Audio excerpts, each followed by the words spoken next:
इस वक्त हम लोग हैं कंसोटिया टी स्टॉल पर, कंसोटिया टी स्टॉल, और ये है करोल बाग में बहुजन समाज पार्टी का जो ऑफिस है, जहां से माननीय कांशीराम साहब ने मिशन मूवमेंट को शुरू किया, जस्ट उसी के बगल में। और ये कंसोटिया टी स्टॉल पर साहब का ये तस्वीर आप देखें यहाँ पर। साहब अक्सर यहाँ पर चाय पिया करते थे, यहाँ रहते थे और यहाँ चाय पीते थे। और यहाँ पर माननीय बहन जी का भी एक फ़ोटो लगा हुआ है।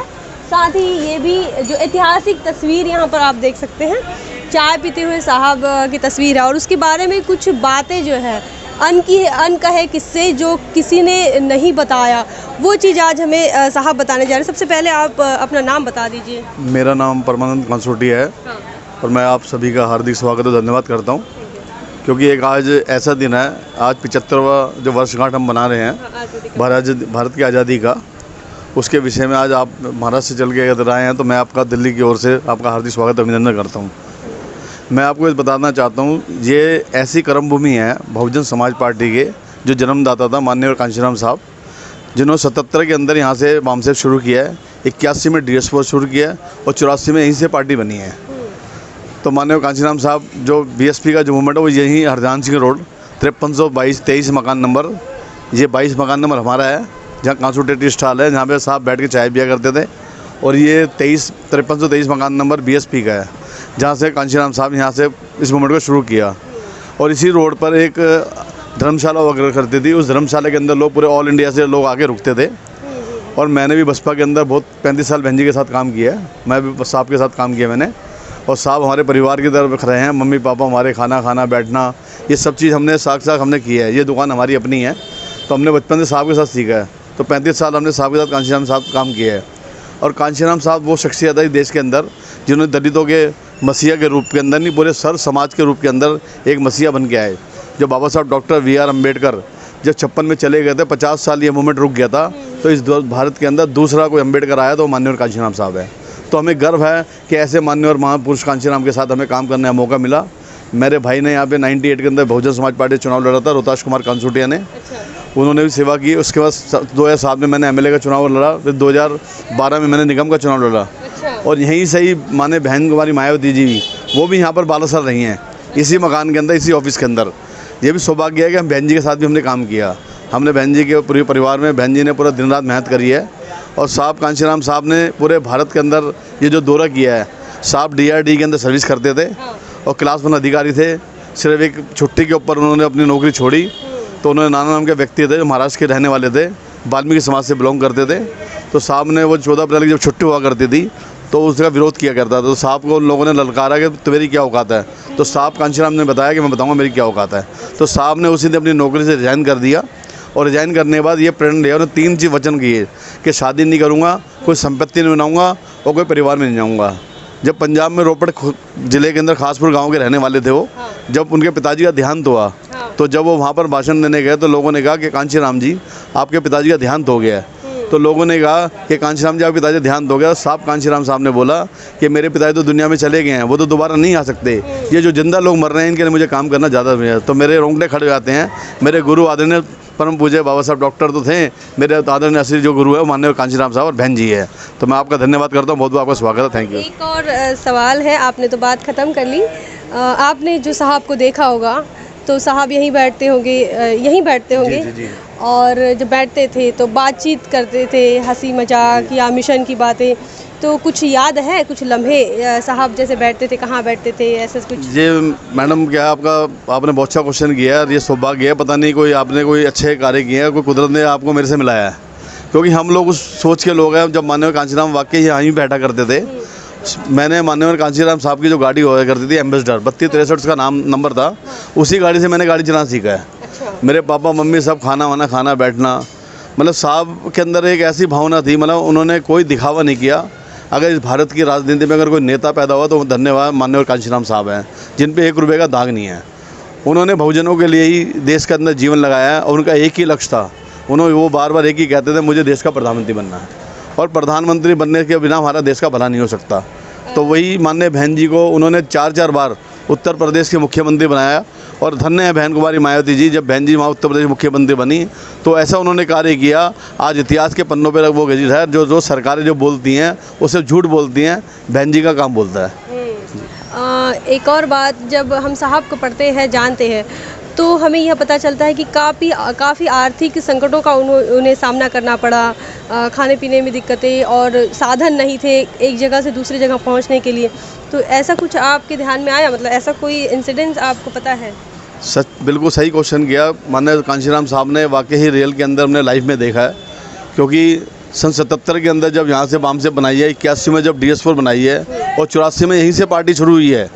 तो कांशीराम साहब बिल्कुल मतलब कहते हैं ना, सही बात है, उनको खाने को अन्न नहीं होता, पहनने को कपड़े पे, मतलब उनके कपड़े हमेशा बटन हमेशा सद के खुले होते थे। और उन्होंने भूखे रह के, बिल्कुल भूखे, ये तो ऑफिस आज बहुत बड़ा बन गया है, ये सिर्फ एक मंजिल हुआ करता था, एक ऊपर कमरा था, 2 कमरे थे इसके अंदर, एक बाथरूम था, बाकी छत खाली थी। ये बिल्डिंग तो अभी बनी है, मुश्किल से 2-3 साल हुए इस बिल्डिंग को बने में। पहले एक पुराना खंडर टाइप ये मकान हुआ था, उसके अंदर साहब ने इस मूवमेंट को चलाया और यहीं बाहर इस रोड पे ही यहीं पे सोया करते थे। और जब उनके कार्यकर्ता काम करके आते थे तो खाना नहीं होता था, साहब भूखे प्यासे रह के काम करते थे। तो जो रात का खाना जो बच जाता था, उस खाने के अंदर साहब कहते थे भाई खाना नहीं है, तो सब कार्यकर्ता कहते साहब क्या खाओगे, तो जो पतीले के अंदर सब्जी रह जाती थी उसी को ब्रेड लगा के साहब उसको खा लिया करते थे। ऐसा संघर्ष महापुरुष कांशीराम साहब ने किया है और हम तो धन्य हैं कि उनके साथ हमने काम किया है। हमें सौभाग्य है, और आज हमें अगर किसी ने इतनी शक्ति और ताकत दी है, वो परम पूज्य हमारे कांशीराम माननीय कांशीराम साहब हैं। और वाकई अगर साहब कांशीराम साहब अगर 5 साल रुक जाते तो इस देश की राजनीति का तत्काल कुछ होता और देश का प्रधानमंत्री दलित समाज का होता। साथियों, क्या है कि लोगों ने कांशीराम साहब को बोला भाई कि कांशीराम साहब ने जो बामसेप बनाई, बामसेप का काम था मनी, माइंड और एक्शन, क्योंकि कोई भी चीज़ है बिना पैसे के नहीं चल सकती। तो माननीय कांशीराम साहब को जो गवर्नमेंट सर्वेंट जो हमारे लोग थे, तो वो साहब ने उनको बोला कि साहब DRD के अंदर सर्विस करते थे, क्लास 1 अधिकारी थे। तो साहब को जो फंडिंग वो करते थे, तो साहब से लोग, कई लोग हमारे जो अम्बेडकरवादी लोग थे जिनकी विचारधारा थी, वो डरते नहीं थे, उन्हें नौकरी से परवाह नहीं थी, वो मिशन मूवमेंट में काम करते थे। लेकिन फिर भी साहब उनको कहते थे आप मुझसे बैकडोर से मिला करो। मुझे याद है जब 14 नंबर बहन साहब को जब कोठी मिली वहाँ पर, तो हम कोठी में जब जाने का मौका मिला तो साहब ने वहाँ पर एक ऐसा कार्य करके दिखाया। तो IAS लोग साहब से मिलना चाहते थे। तो जब IAS लोग मिलना चाहते थे, साहब ने कहा भाई आप लोग मुझसे क्यों मिलना चाहते हो, तो साहब ने कहा हम लोग मिलना चाहते हैं। तो साहब ने वहाँ पे क्या किया, उस कोठी के अंदर एक रूम था, तो कम से कम 50-60 IPS साहब से मिलने आए। ये नॉर्थ एवेन्यू जो 14 नंबर की कोठी बनी थी, केंद्र बना, वहाँ साहब को वहाँ मौका मिला। तो जब साहब से IAS लोग मिलने गए तो साहब एक अंधेरा करके बैठे थे। तो जब अंधेरा करके बैठे थे तो साहब लोग कहते हैं, साहब ने एक कहता है प्रैक्टिकल काम करते, एक थ्योरी से काम करता है। साहब ने उस कमरे के अंदर जो हम बच्चे जो कंचा खेलते हैं, उन कंचों को बिखरा दिया साहब ने उस कमरे में। तो कंचों को बिखरा दे, लाइट बंद थी। तो जब सारे IAS लोग जो उस लॉबी के अंदर आए, उनको बोला साहब वो लोग आपसे मिलने आए हैं। तो साहब ने कहा ठीक है आप उनको बिठाओ। तो जब बैठने लगे तो अंधेरा था बिल्कुल, तो लोग गिरे, वो कंचों से गिर गए। जब वो कंचों से गिर गए तो लोगों ने परेशान हुए, बड़े लोगों ने अपशब्द बोले साहब को, बड़ा वो किया भाई कैसा नेता है, मैंने अंधेरे के अंदर एक कंचों से खेल के हमारे को ऐसे कर रहा है, हम लोग ये है उनको बुलाया है। तो साहब अंधेरा करके बैठे थे। तो उन्होंने जब लाइट जलाई तो देखा तो साहब सामने बैठे हुए थे। तो साहब को लोग भड़के, भाई साहब आपने ऐसा क्यों किया, हमारा कंचे बच्चों का खेल आपको अच्छा लगता है, आपको शोभा देती है। तो साहब ने कहा अच्छा भाई तो मुझे क्या करना चाहिए। तो उन्होंने कहा साहब ये तो गलत है, ऐसी जो फैलाने। तो उन्होंने एक डब्बा रख रखा था, तो सारे लोग जो IAS अफसर थे वो कंचे उठा के उस डब्बे में डाला उन्होंने सारों ने। तो साहब कांशीराम साहब ने बोला कि मैं अपने बिखरे हुए समाज को एक करना चाहता हूँ, तो संदेश देने का काम किया। तो आप लोग बिखरे हुए तो एक नहीं हो रहे थे। तो ये चीज़ें हैं। और साहब ने इतना बड़ा काम किया, हमें वो याद है जब बहन जी इंद्रपुरी के अंदर एक 25 गज के मकान में रहती थी, तो कांशीराम साहब के जब वहाँ पर 12-13 लोग वहाँ गए, तो उनके पिताजी थे, जो बहन जी के पिताजी गवर्नमेंट सर्वेंट थे और MTL में सर्विस करते थे। तो उनके पिताजी ने बहन जी कांशीराम का बहुत विरोध किया, उन्हें घर में घुसने नहीं दिया। जो लेकिन बहन जी के जो भाई थे सारे गवर्नमेंट सर्वेंट थे, तो उन्होंने बड़ा बहन जी के साहब का रिकॉर्ड किया कि भाई कांशीराम साहब को आने दो आप। तो उनके पिताजी नहीं आने देते थे। तो उनके पिताजी ये कहते थे भाई तो मेरी लड़की की ज़िंदगी ख़राब कर देगा। तो बड़ी मुश्किल से जब साहब वहाँ पहुँचे तो बड़ा रिकॉर्ड किया उन्होंने। तो लोगों ने प्रपोज किया भाई साहब इनको आने दो और बहन जी से बात करने दो। तो बड़े मुश्किल से उनके पिताजी मिले और बैठ के बात करनी पड़ी। तो उनके पिताजी ने, साहब कांशीराम ने उनके पिताजी से एक ही क्वेश्चन किया कि भाई आप अपनी बेटी को क्या बनाना चाहते हो। लेकिन उनके पिताजी ने एक ही रट लगा रखी थी, तू चला जाए यहाँ से, मेरी लड़की ज़िंदगी ख़राब कर देगा। उनके पिताजी सिर्फ यही बोलते थे। तो साहब ने जब बोलना शुरू किया भाई एक काम करो, तुम अपनी बेटी को क्या बनाना चाहते हो। तो उनके पिताजी ने बोला मैं अपनी बेटी को कलेक्टर बनाना चाहता हूँ। तो साहब ने बोला कलेक्टर बन के क्या करेगी ये। तो उसने बोला समाज का नेता, मैं साहब ने बोला मैं इसको नेता बनाऊंगा और कलेक्टर्स के पीछे भागेगा। जैसे उत्तर प्रदेश की बहन जी सीएम बनी तो IAS और IPS कलेक्टर्स के पीछे भाग रहे थे। तो सत्ता में ताकत है, राजनीति में ताकत है, तो राजनीति बड़ी कोई चीज़ नहीं है। सर, आप चाय का दुकान लगाते थे, वैसे भी देश में बड़ा माहौल चल रहा है कि चाय वाले जो है प्रधानमंत्री बनते हैं, लेकिन जिस बैकग्राउंड से आप आते हैं तो आपका यह दुकान रहा चाय का, तो इसके पहले राजनीति की कोई समझ थी आपको? हम लोग क्या है, देखो ये दिल्ली में हम लोग राजस्थान से बिलोंग करने वाले लोग हैं। ये जो दिल्ली जो इस जो करोल बाग क्षेत्र जो है, हम रैगर समाज से बिलोंग है, SC कम्युनिटी के लोग हैं हम लोग हैं। तो ये जितना पार्लियामेंट बना है, ये इंडिया गेट बना है, ये संसद भवन बना है, ये सारे हमारे राजस्थान के जो लेबर हैं इनके आशीर्वाद से बनी है। और ये करोल बाग जो क्षेत्र है जिसको रैगर पूरा बोला जाता है, लॉर्ड बेडन के नाम से करोल बाग हमारे को अलॉटमेंट किया गया। तो ये रैगर बस्ती के नाम से अलॉटमेंट है। आज किसी यहाँ सब धर्म के लोग रहते हैं, लेकिन ये करोल बाग जो बस्ती के नाम रैगर बस्ती के नाम से हैं। हम रैगर समाज से बिलोंग करते हैं और साहब ने बहुत लाइक किया हमारे को, साहब ने बहुत प्यार किया है। और साहब ने आज साहब का आशीर्वाद है जो इतनी बातें हम बोल रहे हैं। इतनी जानकारी हमें नहीं थी, हमारे माँ को भी नहीं थी। हमारे गुरु हमारे माँ से पहले तो माननीय कांशीराम साहब है, क्योंकि उन्होंने जो हमें सम्मान और प्यार दिया। मुझे याद है जब चुनाव लड़ने गया तो साहब ने मुझे कहा भी जब चुनाव लड़ा भाई ने, तो साहब ने हमें पैसा दिया। तो साहब बहन जी कहते भी क्या है बच्चे, कह नहीं मायावती इनको पैसे दे। तो बहन जी को हम तो बहन जी बोलते हैं, साहब मायावती बोलते थे। तो 1 लाख रुपए दिया तो साहब ने कहा रुको भी 1 लाख रुपए उन्होंने और दिया हमारे को। तो हमें 2 लाख रुपए चुनाव के दिया, लेकिन जब 2 लाख हमें दिया तो हम चुनाव जब लड़के आए तो हमारे पास 20,000 रुपये बचे। तो हम साहब को वापस करने गए तो साहब में चुनाव से पैसे बच गया। तो वापस तो साहब ने कहा बच्चों तुम रखो इसको कैश करो। इस 2012 में कांशीराम साहब यहीं से ही रोड शो किया था, इसी चौक से, यहीं से, इसी घर से हमारे लिए चुनाव का प्रचार किया। और माने बहन जी आर्य समाज रोड के ऊपर जनसभा में आई थी। ये सारे हमारे सौभाग्य है, हमें बहन जी के साथ और साहब के साथ काम करने का मौका मिला। और हमारे लिए तो बाबा साहब परम पूज्य से तो हमने बाबा साहब को देखा नहीं पड़ा है, लेकिन हमारे जो असली मसीह हैं वो बाबा साहब कांशीराम के बाद को दुनिया में कोई पैदा हुआ नेता तो कांशीराम साहब हैं। और ये कांशीराम साहब की देन है जो आज दलितों का, आज कहीं भी आप चले जाइए यूट्यूब पे किसी भी चीज़ पे जाएंगे तो साहब कांशीराम साहब के भाषण मिलेंगे। और माने बहन कुमारी मायावती जी कुछ अगर काम कर रही है तो उन्हीं महापुरुषों के नाम से, ज्योतिबा फुले, छत्रपति शिवाजी जी महाराज, बाबा साहब डॉक्टर अम्बेडकर, BR कांशीराम साहब, इनके सभी के हम बने हुए उनके सिद्धांतों पर चल के आज वो काम कर रही हैं। और ये निश्चित है आने वाला समय, मैं बता देना चाहता हूँ, आने वाला समय बहुजन समाज पार्टी का होगा और बहन कुमारी मायावती देश की प्रधानमंत्री होगी और दलितों की जय जयकार होगी देश में। सर्व समाज के लिए हम काम करेंगे। गरीबी किसी जाति नहीं, धर्म में नहीं, गरीबी सर्व समाज में होती है। तो माने बहन जी जब काम करती है सर्व समाज के लिए काम करती है। तो हम सर्व समाज का ध्यान रखते हुए मैं आपको आज का जो 75वां वर्षगांठ है आज़ादी के पर्व पे आपको बहुत धन्यवाद देता हूँ। आप यहाँ पर आए और बहुत धन्यवाद, शुभकामनाएं, जय भीम जय भारत। तो आपका ये जो विश्वास है कि आने वाला समय बहुजन समाज पार्टी का होगा, यही आशा उम्मीद करते हैं कि आपका विश्वास वास्तव में उतरे और आने वाले भविष्य को एक अच्छा शासक देश के अंदर देखने को मिले। एक चलते चलते एक और मुझे जिज्ञासा हो रही है, जिस वक्त साहब का यह मूवमेंट चल रहा था उस वक्त आपकी क्या उम्र होगी और आपके भाई साहब की? मेरा जो था उसके अंदर जब 84 के अंदर अगर मैं बात करूँ, 77 में साहब कांशीराम जी यहाँ पर आ गए थे। तो 77 के अंदर बामसेप बनाई, 81 में DSP बनाई, 84 में यहीं से पार्टी बनी है। तो मैं अगर 77-84 की बात करूँगा, आज मेरा 53 साल का मैं हूँ, तो मैं उस समय 11-12 साल का होगा। तो मेरे बड़े भाई थे, पिताजी थे, सारे थे, मतलब साहब यहीं पर ही सोआ करते थे, बाहर बैठना, खाना, मम्मी खाना बना के देना।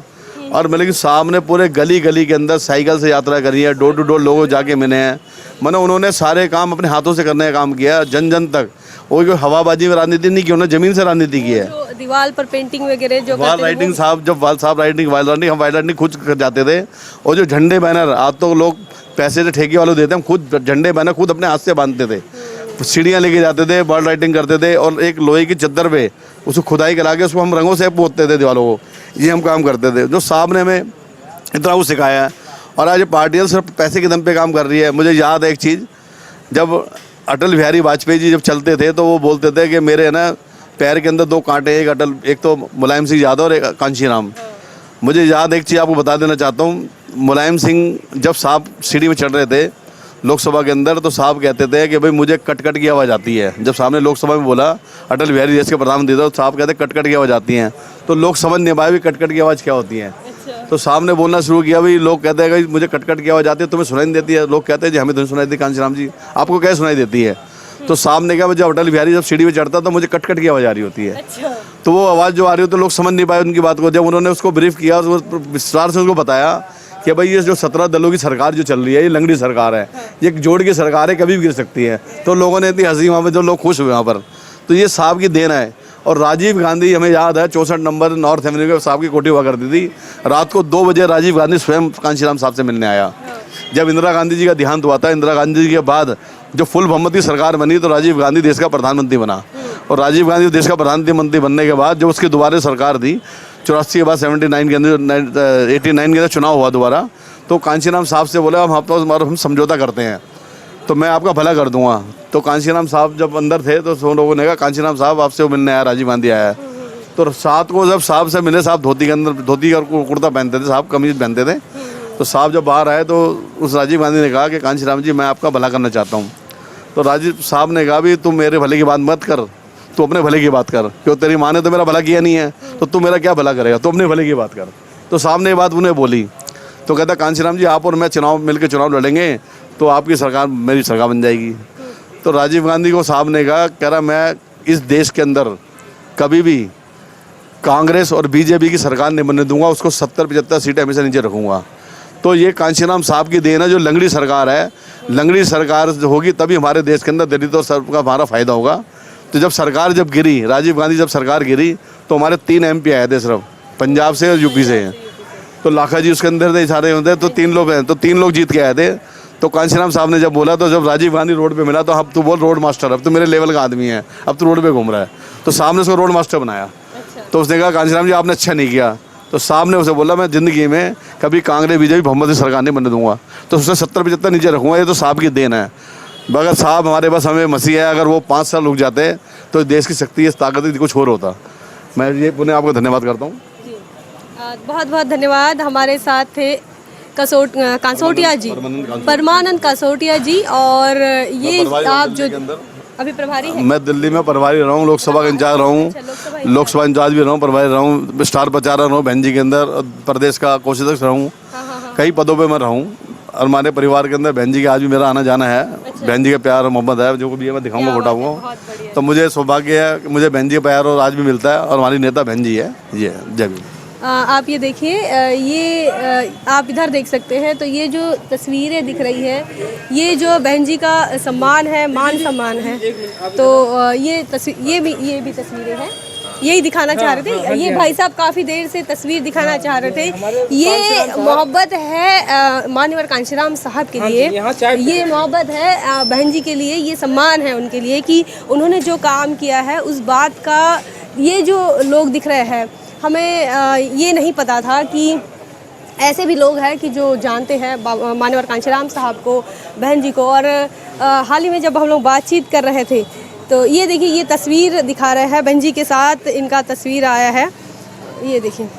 तो ये बहन जी के काफ़ी करीबी माने जाते हैं और इनके पारिवारिक उनके साथ संबंध रहे हैं। और इनके परिवार के साथ कांशीराम साहब के समय से भी जो है वो संबंध रहा है, संपर्क रहा है। तो आप थोड़ा सा इधर दिखाइए कि ये शॉप कैसी है। ये देखिए चाय का दुकान है, थोड़ा सा यहीं से दिखा दीजिए।